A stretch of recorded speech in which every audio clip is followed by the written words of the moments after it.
wa nafa'ani bi'ulumihi amin. Waqtalafa a'immatuna halil ilmu aqibahu muktasabun.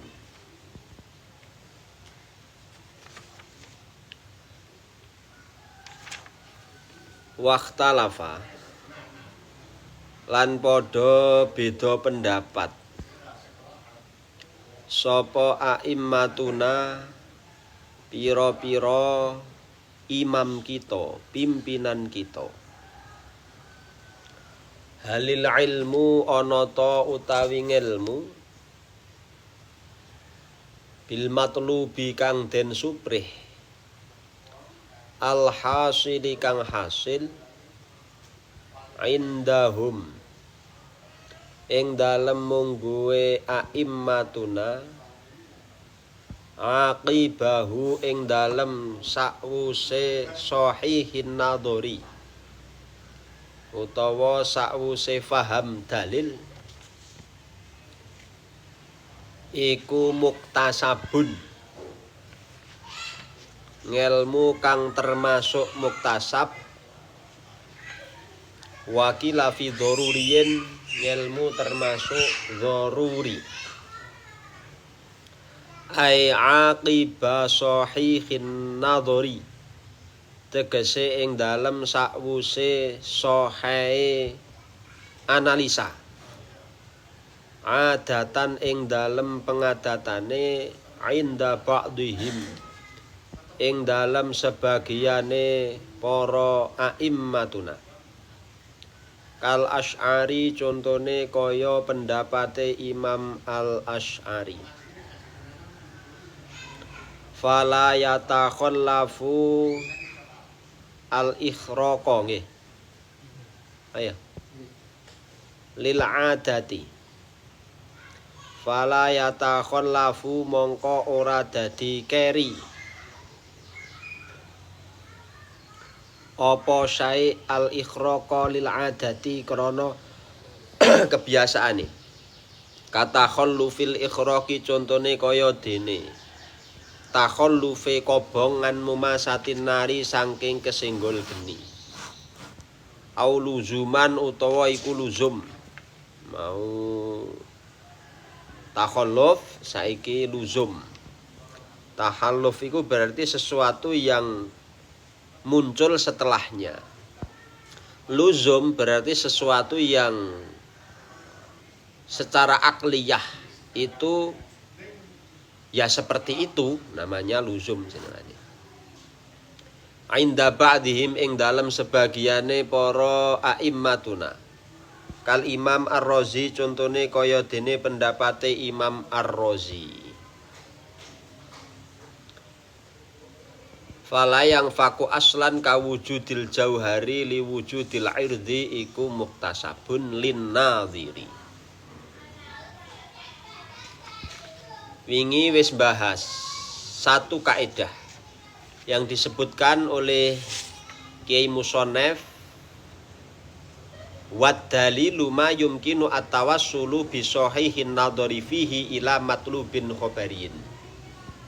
Sesuatu yang bisa dijadikan dalil atau sesuatu yang bisa disebut sebagai dalil adalah segala sesuatu yang bisa mencapai suatu ketetapan dengan analisis yang jelas, analisis yang sahih, bukan analisis akal-akalan, untuk mencapai suatu matlubin khabariyin atau suatu yang dituju. Kuwingi kaidah apa yang bisa disebut dengan dalil. Iko ngedai dalil secara usul fikih wingi disebut iku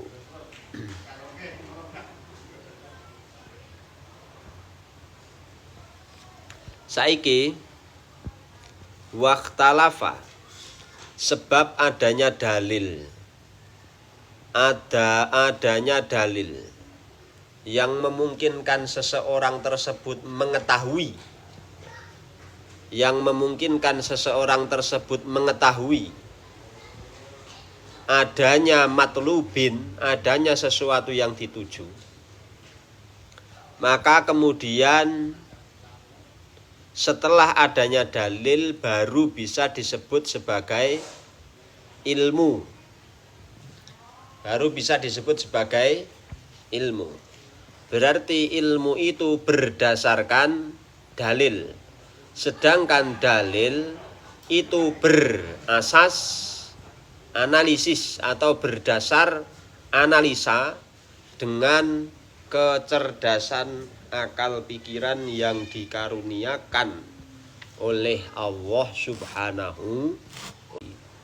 Tujuan atau mencapai suatu pengertian, para ulama berbeda pendapat. Lah sekarang ilmu itu munculnya setelah dalil atau bebarengan karo dalil. Ilmu itu muncule bareng karo dalil mau, apa ilmu tersebut muncul setelah dalil. Iya tak? Itu yang jadi perbincangan atau perbedaan di antara para ulama. Semisal ngene.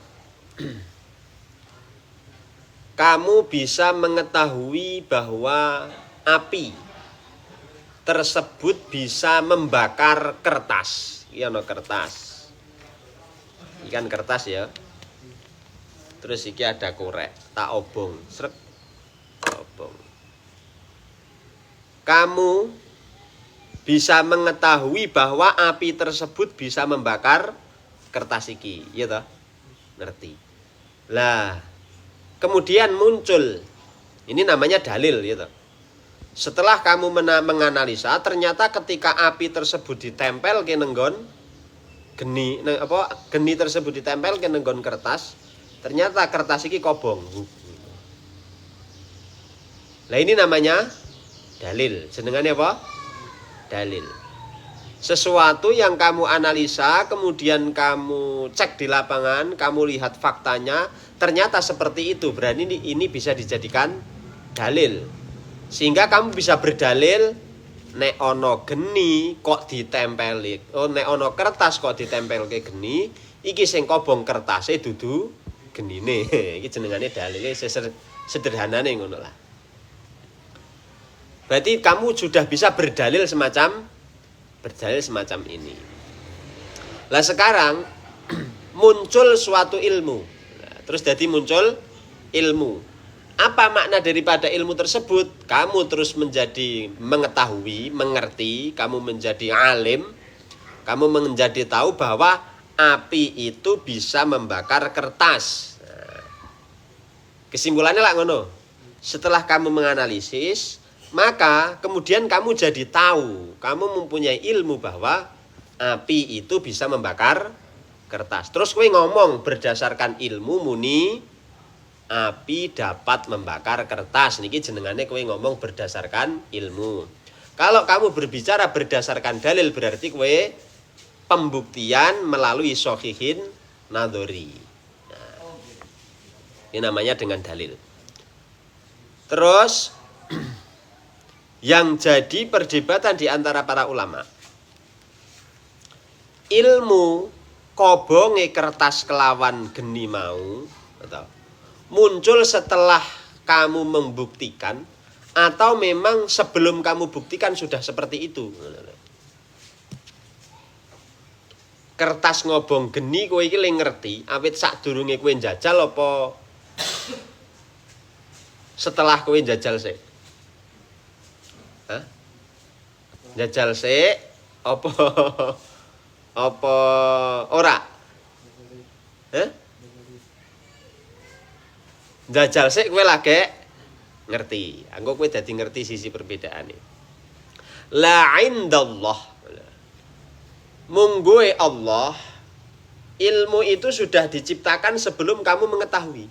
Sadurunge kowe ngerti nek geni iki iso ngobong kertas, Gusti Allah wis ngenehi ketetepan secara sunatullah bahwa kertas iki iso kobong kelawan geni.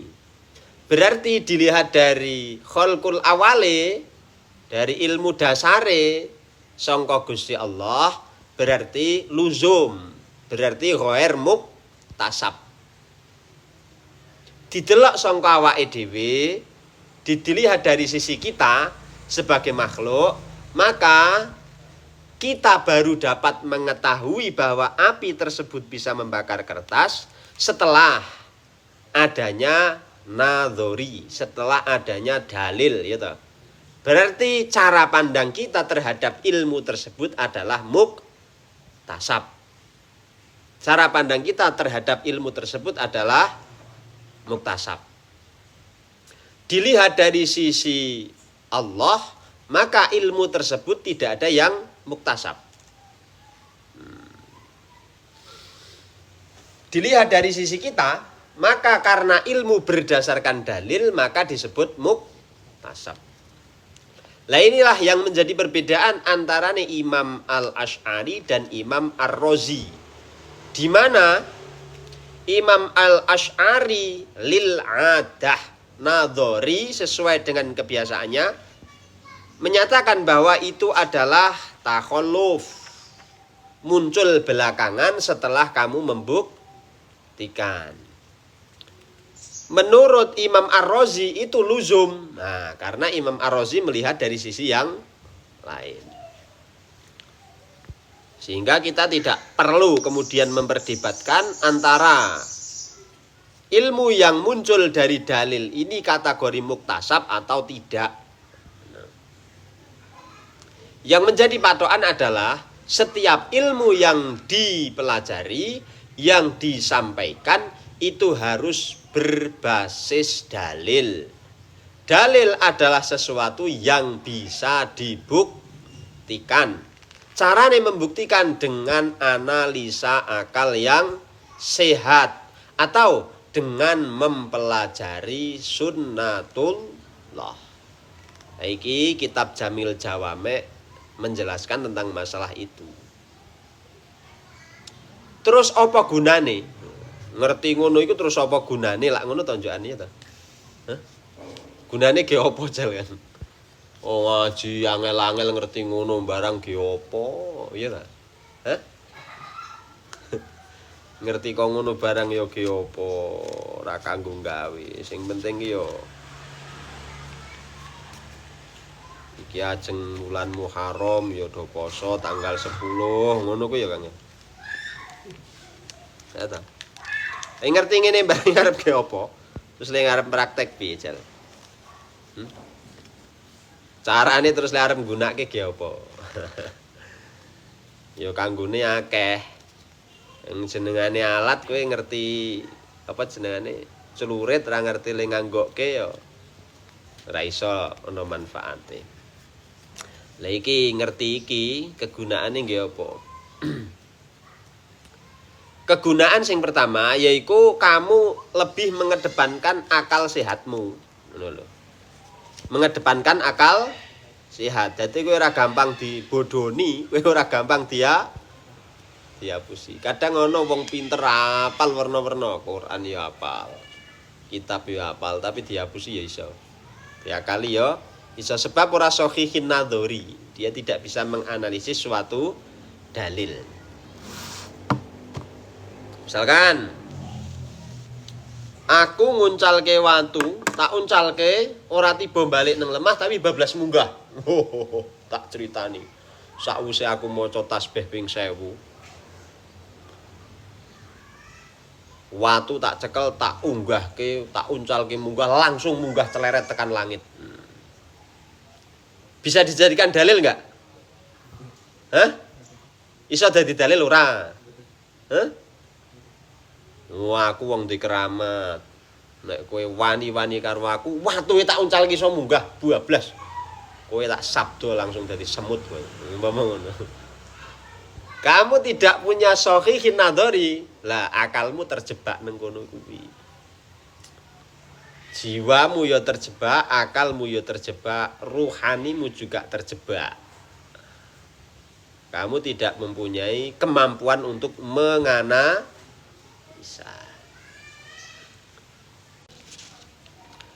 Ulama membagi perbedaan-perbedaan ini tentang masalah hasil ilmu, berarti waktu tak sebul maca tasbih tak uncalke munggah bablas munggah mentit tekan langit, itu tidak bisa dikatakan husulul itu tidak bisa dikatakan ilmu. Ora iso diomongke kecuali kemudian misalkan aku nggawe balon plastik, ngisore tak delei gas, karena gas ini terbang, sifatnya apa jenengane, gas ini lebih ringan daripada udara. Nah, akhirnya gas ini dapat mendorong pelembungan enggak, kowe enggak nggae pelembungan kan lho cah. Nek pelembungan cah cilik-cilik do tuku kae lho. Ya ta?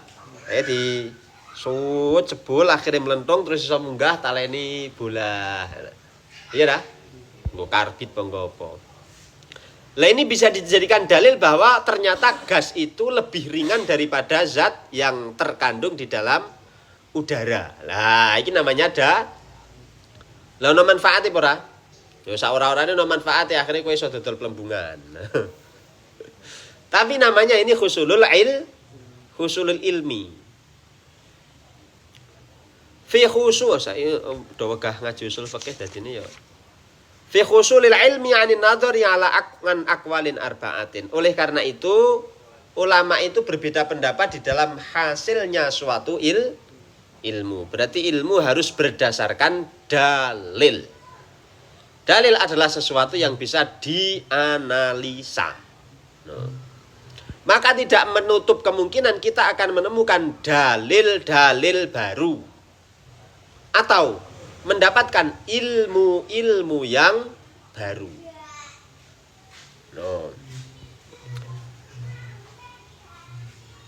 Terbagi menjadi 4 perbedaan di antara para ulama menjelaskan tentang masalah apakah ilmu itu husul atau hadir atau ditemukan setelah adanya nadhari atau tidak. Ada 4 bagian. Yang pertama annahu adiyun wa ma'nahu annallaha ajra adatahu bi khalqil ilmi aqiban nadhari al makhluk lahu aidan ka khalqil ikhraqi 'inda mumasatin nar ma'a jawazi takhallufi khusulil ilmi 'anil nadhari ka jawazi takhallufil ikhraqi 'anil mumasatil madhkurati wa hadza qaulul Imamul Asy'ari. Pendapat yang pertama sebagaimana yang dijelaskan oleh Imam Al-Asy'ari, yaitu Allah Subhanahu wa ta'ala menyelaraskan suatu adat dengan menciptakan suatu ilmu setelah adanya analisa dan pembuktian. Atau secara sunatullah, manusia akan bertambah ilmunya setelah dia melakukan penelitian, setelah dia melakukan analisa pada suatu objek. Setelah dia melakukan analisa pada suatu objek. Misalkan mobil. Mobil itu jerone delei minyak. Sausé delei minyak mubeng-mubeng nang jero mesine, terus terjadi pembakaran der. Pistone tok. Terus terjadi perputaran sing iso muterke apa? Mesin mubeng medun nenggon gardan mubeng nenggon ban.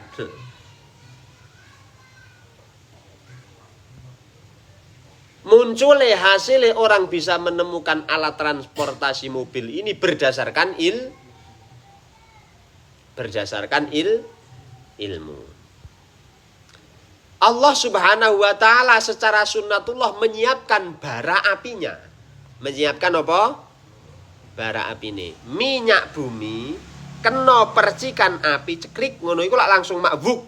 Ya dah. Terus diteliti karo para ahli iki. Iki nek umpamane ngene iki ditutup rapet set iso menggerakkan apa jenengane gardan, menggerakkan puter-puteran nang jero mesin kuwi umpamane set.